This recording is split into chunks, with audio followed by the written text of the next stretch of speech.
river's tent is broken. The last fingers of leaf clutch and sink into the wet bank. The wind crosses the brown land unheard.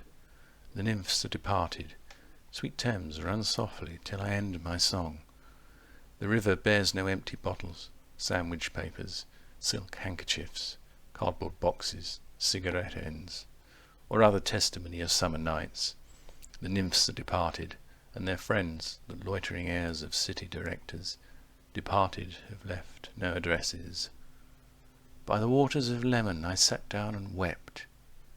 Sweet Thames, run softly till I end my song. Sweet Thames, run softly, for I speak not loud or long. But at my back in a cold blast I hear a rattle of the bones, and chuckle spread from ear to ear. A rat crept softly through the vegetation, dragging its slimy belly on the bank, while I was fishing in the dull canal on a winter evening round behind the gas-house, musing upon the king my brother's wreck, and on the king my father's death before him, white bodies naked on the low damp ground, and bones cast in a little low dry garret, rattled by the rat's foot only, year to year. But at my back from time to time I hear the sound of horns and motors, which shall bring Sweeney to Mrs. Porter in the spring. Oh, the moon shone bright on Mrs. Porter and on her daughter. They washed their feet in soda water. Et oh, ces voix d'enfants chantant dans la coupole. Twit, twit, twit, jug, jug, jug, jug, jug, jug. So rudely forced. Teru. Unreal city. Under the brown fog of a winter noon, Mr. Eugenides, the Smyrna merchant, unshaven with a pocket full of currants, CIF London documents at sight, asked me in demotic French to luncheon at the Cannon Street Hotel, followed by a weekend at the Metropole. At the violet hour, when the eyes and back turn upward from the desk, when the human engine waits like a taxi, throbbing, waiting, I, Tiresias, though blind, throbbing between two lives, old man with wrinkled female breasts, can see, at the violet hour, the evening hour that strives homeward and brings the sailor home from sea. The typist, home at tea-time, clears her breakfast, lights her stove and lays out food in tins. Out of the window, perilously spread, her drying combinations touched by the sun's last rays.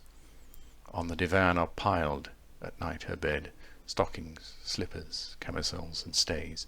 I, Tiresias, old man with wrinkled dugs, perceived the scene and foretold the rest. I too awaited the expected guest. He, the young man carbuncular, arrives.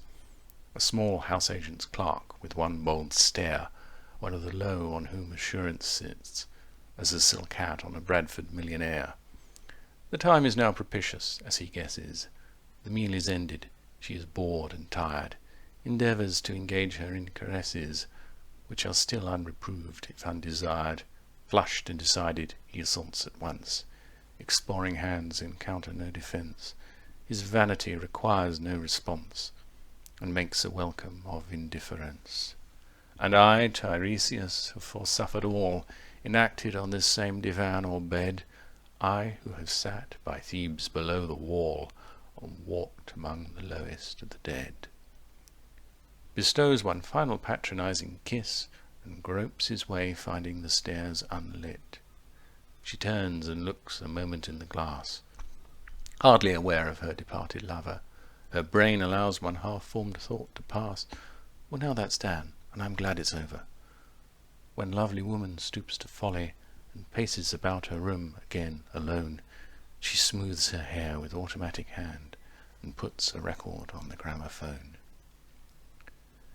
This music crept by me upon the waters, and along the Strand, up Queen Victoria Street. O city, city, I can sometimes hear, beside a public bar in Lower Thames Street, the pleasant whining of a mandolin, and a clatter and a chatter from within, where fishmen lounge at noon, where the walls of Magnus Martyr hold inexplicable splendour of Ionian white and gold. The river sweats, oil and tar, the barges drift with a turning tide, red sails wide, to leeward swing on the heavy spar. The barges wash, drifting logs, down Greenwich Reach, past the Isle of Dogs. Wa-la-la, la-ya, wa-la-la-la, la-ya-la-la. Elizabeth and Leicester, beating oars, the stern was formed, a gilded shell, red and gold. The brisk swell rippled both shores. Southwest wind carried downstream the peal of bells, white towers. Wa-la-la, la-ya, wa-la-la-la, la-ya-la-la. Trams and dusty trees. Ivory bore me. Richmond and Kew undid me. By Richmond I raised my knees, supine on the floor of a narrow canoe. My feet are at Moorgate, and my heart under my feet. After the event he wept. He promised a new start. I made no comment. What should I resent? On Margate sands I can connect nothing with nothing. Broken fingernails of dirty hands. My people, humble people who expect nothing. Lala! To Carthage then I came, burning, burning, burning, burning. O Lord, thou pluckest me out. O Lord, thou pluckest, burning.